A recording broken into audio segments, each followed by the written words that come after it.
and welcome to Books brought to you by the Peters Township Public Library. I am Miss Shannon. And I'm Miss Linda. And we're here to give you the second half of August programming in the Youth Services Department. And we always have something, and now by the middle of August, it's when the kids go back to school. Is it like the 20th or They're something? going back a little bit later than last year. They go back the 28th. Oh, the 28th. Okay. Yeah, that is a little later, isn't it? Yeah. Huh. Well, lucky them. Right. Right? I mean, I think, We used to always start on August 20th. Well, it was my brother's birthday is the 29th, so it was an ongoing joke that the first day of school was almost always on his birthday. Oh, really? And then it just seemed like the last couple of years they started going back a little bit earlier than that. Like last year, I think it was more like the 21st or 20th or something like that, yeah. Yeah, I don't know why I thought that it used to be like you started after Labor Day. Yeah, I never did, but maybe they Maybe different not with districts. my kids either, I don't think. Maybe back when I was in school. Yeah, so, but did you like school? Did you like it, like going back after your summer? Like some yes kids and are no. like, Yeah. because I really liked going back. I Yeah. loved going back, with your friends and everything. I love school. Yeah. It was fun. I mean, I didn't live for it all summer, Right. but I enjoyed it. Well, that's good. Okay.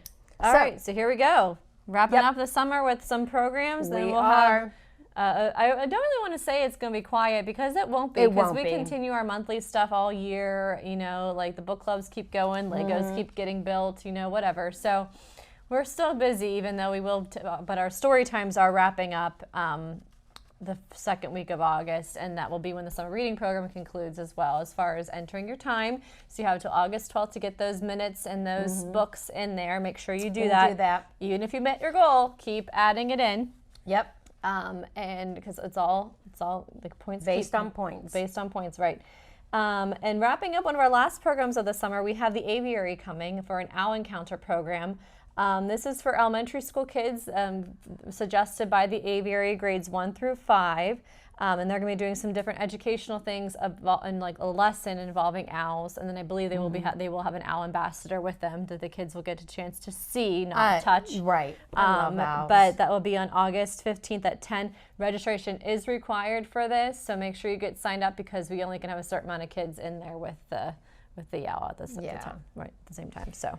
Fun. It'd be fun. I love owls. I think they're they're almost like fascinating. mysterious and fascinating. When they pulled cool. the owl out from the zoo, that big one, that was awesome. Yeah. It took your breath away. And that happened to be when I poked my head in, and I was in awe. Yeah. Because they're just cool. Yeah, they are magnificent looking creatures.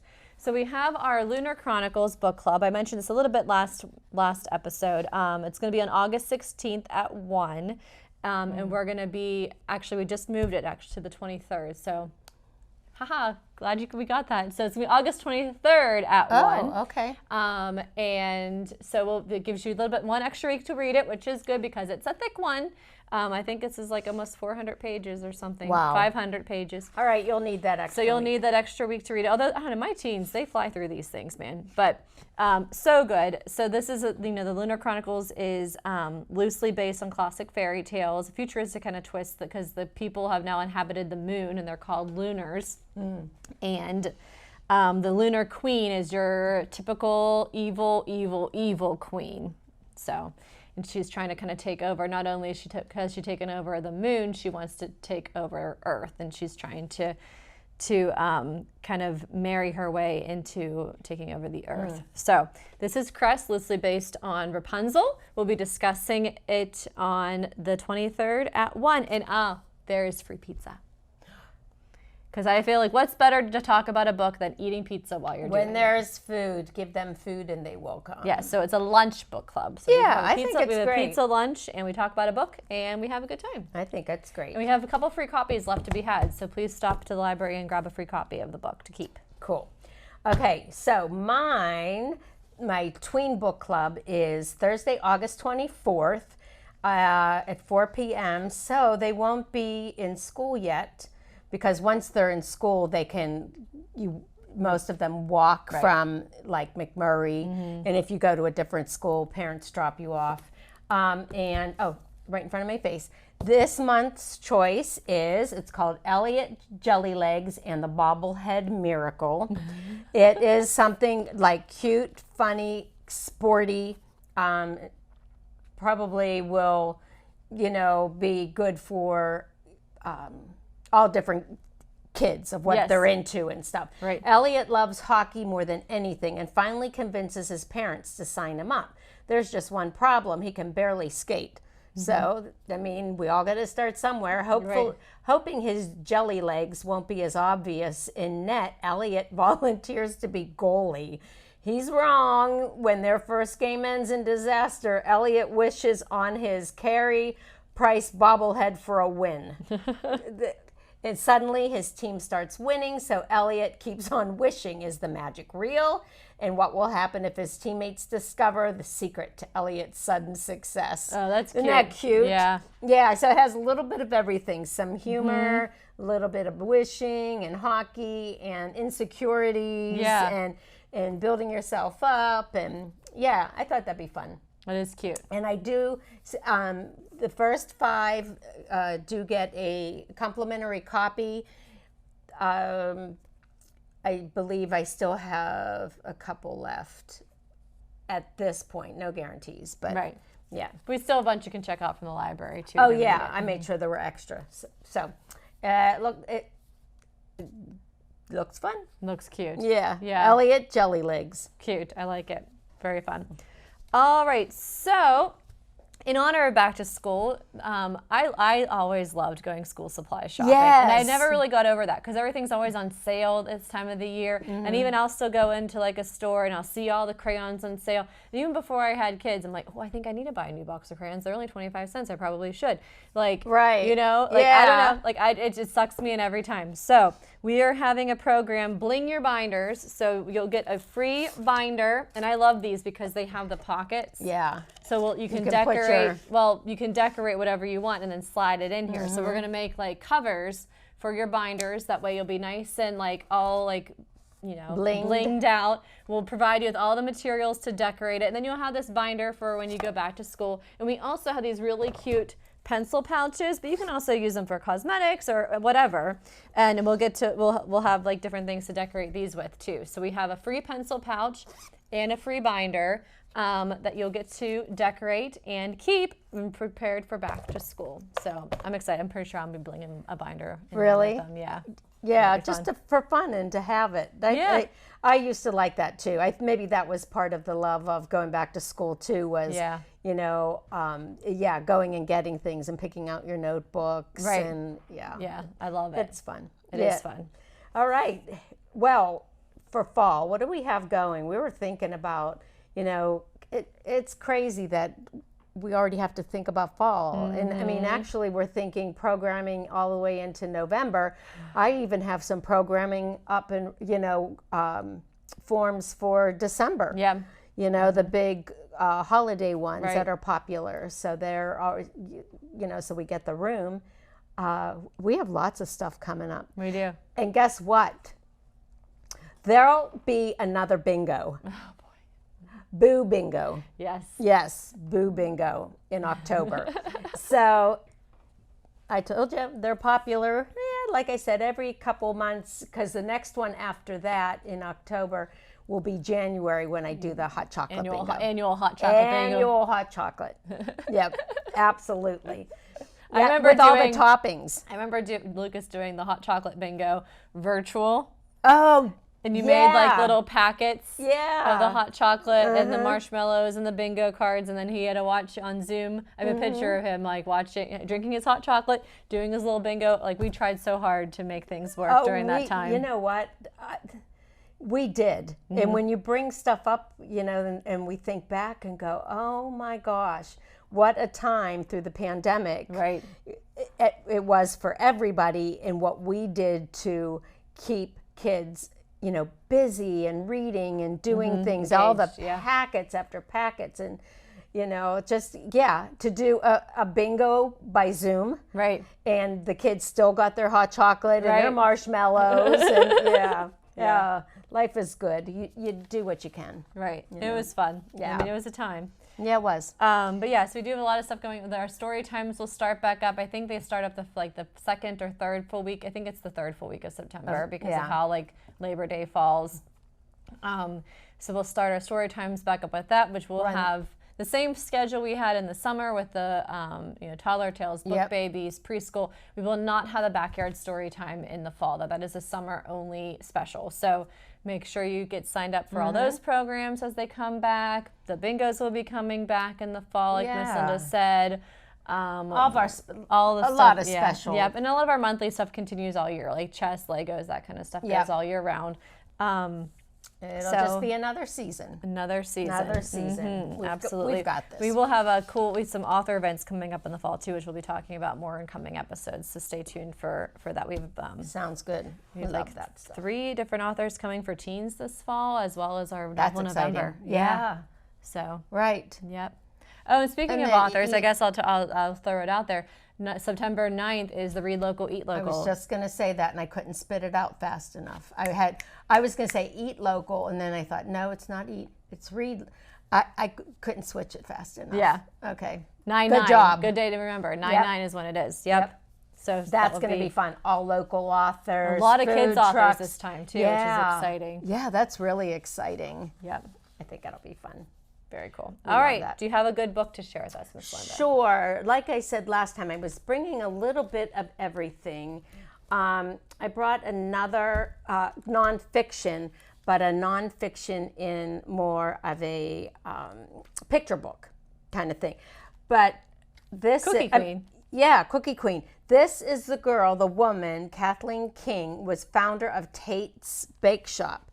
And I didn't think I was familiar with them, and wouldn't you know, at one of the grocery stores walking through, and I looked, and there was a package, and it said Tate's Cookies. Oh, yeah. So this is the story. So it's it's like a picture book, but it's a picture book. Yeah, but it's a biography. As a matter of fact, it's not even put in the biographies. It's put in more with the cooking and stuff, because that's if you're going to be into that, you'd want to read about her. Otherwise, you might not think of her name. Do you know what I mean? So it's a true story of how a little girl's big dream to make the perfect chocolate chip cookie became an enormous cookie empire. How cool is that? Look at that. There's a sign, cookies, 6 for 59 cents. Wow. Kathleen's Cookies. I'll bet that's what it was back then. Yeah. You know? Can you imagine? You can't even buy one cookie for 59 cents now. Oh, no. You can't get one. No. Yeah. If you do, it's not individually wrapped like that. Yeah, beautiful. Okay. All right. Well, I was talking last episode and about the graphic novels. Yep. So I brought some more. So I guess it was last year. Maybe it was the year before. I'm mixing up my days. We had a Shadow and Bone book club, which tied into the series. Yeah. And so we read the entire series of Shadow and Bone, and then we read the duology, the Six of Crows duology, and there's another one.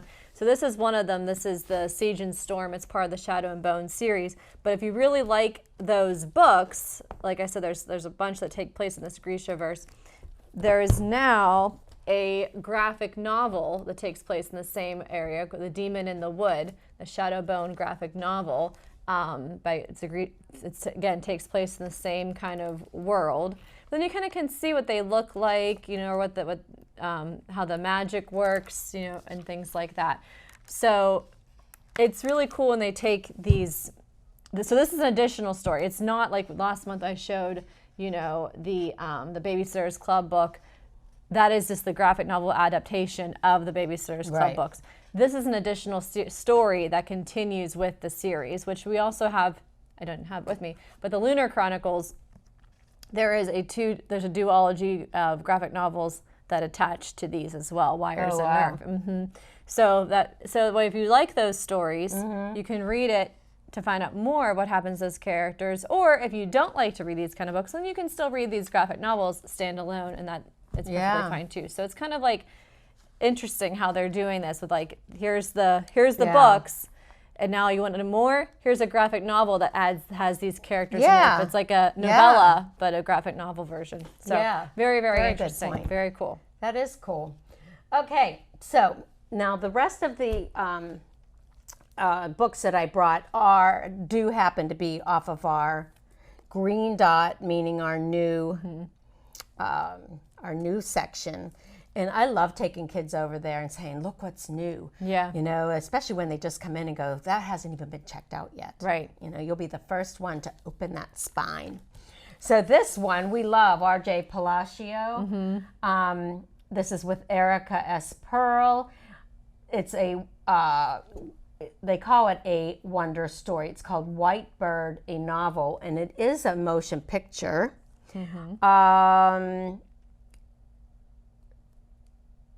I was trying to see just trying to see who. Starring Ariella Glazer, Orlando Schwartz.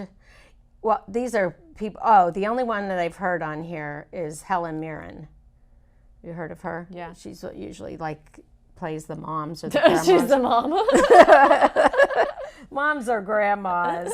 But I love this. And Sarah Bloom lives an idyllic life with her adoring parents. See that she's probably an adoring mom. She is in Vichy, France, but her world comes crashing down when the Nazi occupation separates the family and forces the young Jewish girl into hiding. Her classmate Julian and his family will risk everything to ensure her survival, and together Sarah and Julian manage to find beauty in a secret world of their creation. So is it the Julian from Wonder though then? Because I don't think the Nazis weren't really around back. No, when that, because that Wonder takes place. Yeah, it's present spelled day. differently too. Julien. Oh, okay. So it's not. But this was first. Julian's like the bully in Wonder. Yeah. I think that was maybe Lian. Maybe. And this was first published as a graphic novel, and now it's a major motion picture, and we have the book new to our collection. Very cool. It sounds good. You know, it sounds really good to me, and there are some, just a few pictures in here. Of all there are so many books that have come out with World War II subjects as the subject. Right. There are a lot. It sounds good. Yeah. Yep. Very cool. Your turn. All right. So another one. So the Rainbow Rowell, who is a popular author, she wrote this book, Fangirl, years ago about a girl who was obsessed with a fictional book, and she writes fan fiction about it. Well, there's now, and I just ordered, I think, the third or fourth in the series, a graphic novel series based upon these books. So again, they're taking the popular book and they're turning it into a graphic novel, or continuing the story via a graphic novel format instead of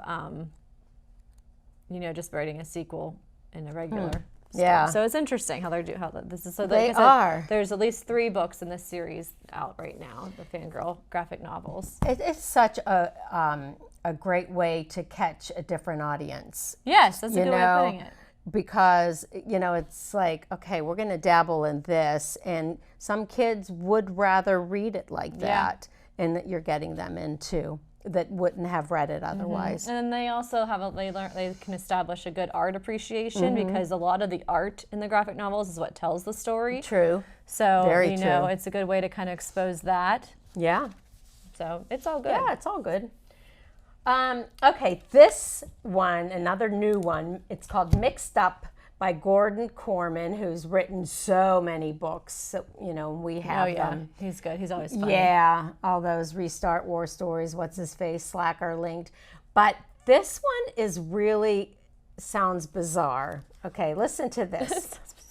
What happens when you lose your mind and someone else gets it? Ooh. So Reef and Theo don't know what's happening to them. They'll be doing something totally normal, and then suddenly they'll have these strange flashes of memory, but the memories belong to someone else. Oh, fun. And at the same time, their own memories are starting to vanish.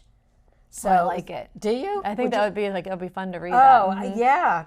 It's just crazy. For Reef, this is a big problem because memories are all he has left of his mom. So think about that. If you're like losing memories of stuff like that, you know, losing somebody or sentimental things. For Theo, it's strange because the new memories give him a freedom he doesn't have with his bossy dad. Oh. So they're complete strangers living in completely different towns, but they share something very weird and mysterious, and it's becoming more and more important that they find each other and stop the memories slide before they've forgotten their own lives entirely. Oh, cool. I'll have to add that to my list. That sounds like a good one. Yeah, that sounds different. Mm-hmm. I like how his shadow is like a different boy on the bike or whatever.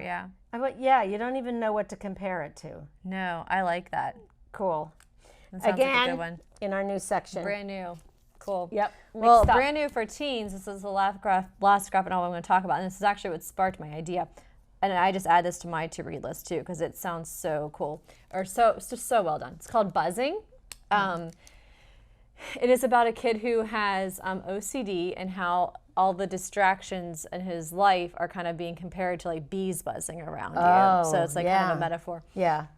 Isaac can't get away from his thoughts. As a lonely 12-year-old kid with obsessive compulsive disorder, everything from studying to looking in the mirror becomes a battle between him and a swarm of unhelpful thoughts. The strict therapy his mother insists on doesn't seem to be working, but when a group of creative friends invites him to join their after-school role-playing game, which like Dungeons and Dragons, I think is what they play, the intrusive thoughts feel a little less loud and the world a little brighter. Isaac develops a crush on a kind and thoughtful Micah, and the buzz is a happy one. But Isaac's therapist says that the exposure to games can have negative effects on kids with OCD. When his grades slip, his helicopter mother won't let him play anymore.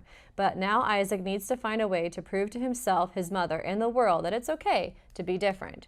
So it goes back and forth between being like what's going on in his actual world and then this role-playing game like they're playing Dungeons and Dragons and like what and a lot of our teens that's a very popular thing is Dungeons and Dragons, so they kind of understand that. I don't even know if it is Dungeons and Dragons or if it's something compared like to that. But I love how they're comparing all his distractions here, so you can see like all these bees are telling him stuff. You know, so like they're like that little buzzing in so that's his how head. they're like kind of comparing what like the struggles of someone that is going through this. So I think it seems like really neat story. Yeah, that does sound like a neat story. Like here the bees are telling him, oh, you're going to fail your test, or Mike are smarter than you, Jamie, or then all this different, like they're all telling him different things in his head. Yeah. So and how he's just trying to tune it out. That is another subject area that they are, and thank goodness for people that have OCD or other issues or challenges, I should say. They're coming out with so many more books, and a lot, like you can get the ones books that'll help you, like the nonfictions, but they're coming out with a lot of fiction, so you're actually reading a story about somebody so it's like relatable, you. right? Yeah, just absolutely, like you. yeah. So I think. And it's also for someone that maybe doesn't understand it as much. It's a good way to understand what people struggle with. Yep. So absolutely. I think it's really cool. And like we're going to be reading Turtles All the Way Down in September with the teens, and that's that's another similar kind of idea. Yeah. And he really gets into her head of how I think that she has I think it's ADD that she has. I don't remember. It's been a while since I've read it. I'll have to go back. Been a while but too. Still going through and how like the thought process and stuff. So. Really look forward to reading Buzzing. Yeah, that looks good. Good choices today. This was sweet. This is brand new. We're talking picture books. If You Get Lost, Nikki Lofton, and of course new, with our new green dot on it. And the front says, if you get lost, and then the back says you may just find a friend. Aw. Yeah, I think this is one of those sweet, let me show you how it begins here. It's a stuffed rabbit. Oh, it's, aw. See?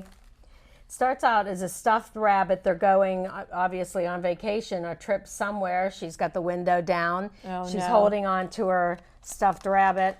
And as you can guess, out it goes. Oh, no. So it talks about being lost. You could get lost. You might get lost. You could get lost. And then this says, are you lost? Are you already lost? And then it goes through that. Sad. What? It's so Are you sad. gonna cry? Poor Aw. little girl lost her bunny. Well, I'm not going to do a spoiler alert. No spoiler alerts, but it's sweet. Okay. Okay, you can maybe guess the ending. Okay. Well, I just think of like Toy Story when they lose Oh, and then like, yeah. and then the bear that gets lost gets like corrupted because he was like found like just lost in the rain and then finds out the girl moved on and the parents bought her a new one and then he becomes Oh, yes. takes over the daycare center. Yes. Aw. Gotta watch out for those lost stuffed animals. Oh, well. That's all I'm going to say. All right. Go ahead. That's all the books that I have with me. Is that today. it? Yeah. Okay, we have a couple minutes. I brought this in case we want to read it. Okay, cute. So I'll talk about I this didn't know book. That's new to me. Yeah, isn't it? Yeah. It is brand new, and we'll save it for last. It's Good Night with a Very Hungry Caterpillar. I thought we could read that. Cute. Okay. My last selection that I brought, a book for Bear. Loved it.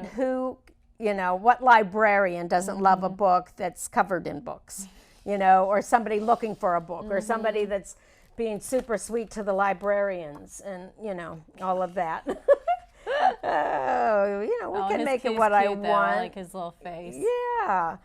So he wants to wants to go to school and talking about Camouflages. yeah, camouflages to get in. So she could. Ellen and a blueberry bush walked into the library.